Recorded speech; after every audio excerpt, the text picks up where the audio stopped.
ஜெர்மனியில் ஓட்டுநர் கோட்பாடு தேர்வுகளில் ஏமாற்றும் நடவடிக்கைகள் 2020ஆம் ஆண்டிலிருந்து 50% அதிகரித்திருப்பதாக ஆய்வுகள் காட்டுகின்றன.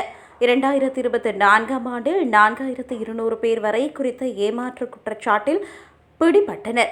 மேலும் 2025ஆம் ஆண்டில் ஏற்கனவே 2000க்கும் மேற்பட்டோர் பிடிபட்டுள்ளனர்.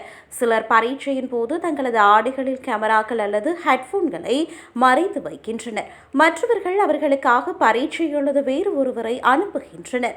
இந்த சாபங்களில் பலவற்றில் பின்னணியில் ஒழுங்கமைக்கப்பட்ட குற்றவியல் குழுக்கள் இருப்பதாக ஆய்வு கூறுகிறது. இந்த குழுக்கள் ஏமாற்றும் மக்களுக்கு போலி அடையாள அட்டைகள் மற்றும் சிறப்பு சாதனங்களை வழங்குவதாக கூறப்படுகிறது.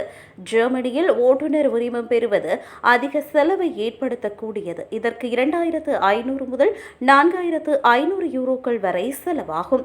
மேலும் நீண்ட காத்திருப்பு நேரம் மக்கள் உரிமங்களை பெறுவதை கடினமாக்குகிறது. காசலில் ஓட்டுநர் உரிம அலுவலகத்தில் பணியாற்றும் 26 வயது ஊழியர் ஒருவர் 100க்கும் மேற்பட்டவர்களை சட்டவிரோதமாக உரிமங்களை விற்றதாக குற்றம் சுமத்தப்பட்டார். அவர் லஞ்சம் மற்றும் மோசடி வலையமைப்பில் மற்றவர்களுடன் இணைந்து பணியாற்றியதாகவும் மற்றொரு நபர் தற்போது பல தொடர்புடைய குற்றங்களுக்காக விசாரணையில் உள்ளதாக வழக்கறிஞர்கள் கூறுகின்றனர்.